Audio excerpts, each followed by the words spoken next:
The next thing we're going to go over in the gun empty Y Saint formation is called Saints Slant Flood. What we're going to do is put that extra square receiver on a smoke screen.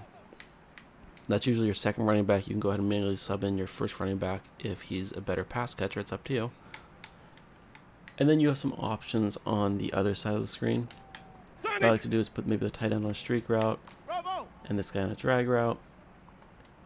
Or you can put this guy in a streak route and an out route's kind of up to you. I'm going to go ahead and reset. But basically the key part of this play is the extra square receiver on that smoke screen. What that's going to do against cover 3 and cover 4 is it's going to allow that wire triangle receiver to come in underneath. And then you just kind of do whatever you want with your guys on the other side. So all we're doing there, just lead passing to the sideline against cover 3 and cover 4 to the wire triangle receiver. So here we're in a cover 3. We could throw the extra square receiver. You can see it's just a really easy pitch and catch because that route is similar to the Y out HB swing route that we ran from the gun tight offset tight end formation. And because this guy is on his little smoke screen, it kind of drags up any defender. It's going to work the exact same way against a cover 4 as well. Now against cover 2 it's not really going to work as well, but if you remember from the last video, what we can do is if we have a cover 2 we can do something like this on the right side, and our A tight end should get wide open deep. So that's how it's going to look against cover 3. It's going to get wide open against man-to-man as well. I'll show it to you against man-to-man, and I'll show it to you against cover 4.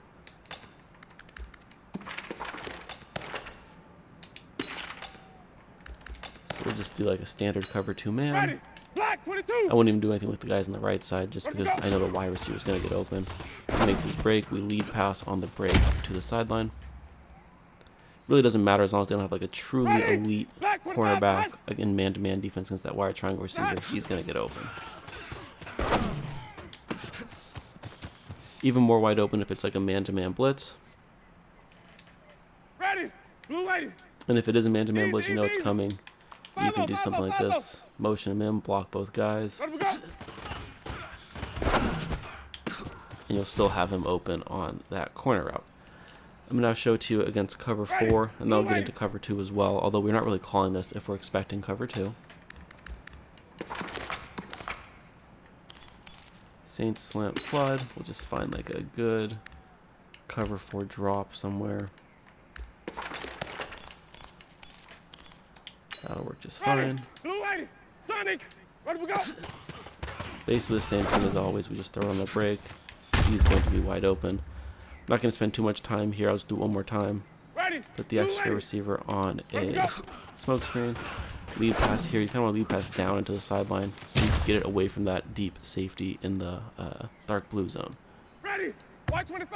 So the final thing is cover 2, although like I mentioned, we're not really calling it against cover 2. But there are reads for it.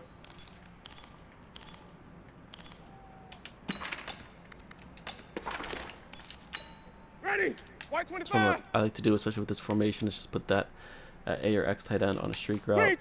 Do whatever you want with the RB receiver as long as you don't put them on a deep route. So you can put them on like a whip or a hitch, drag. It's kind of up to you.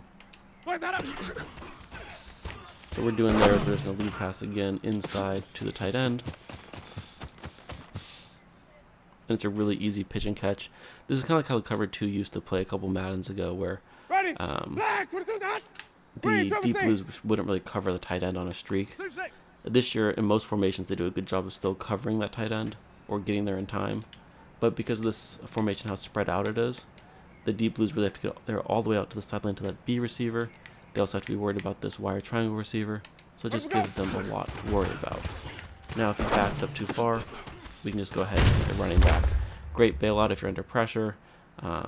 If the guys aren't there that you think are going to be there, just take like your 5 yards to the running back. Now, a lot of times you can try to lead pass over the cornerback over this extra square receiver. It just kind of depends. It won't always be there. I'm going to try to show it to you here. If you lead pass up,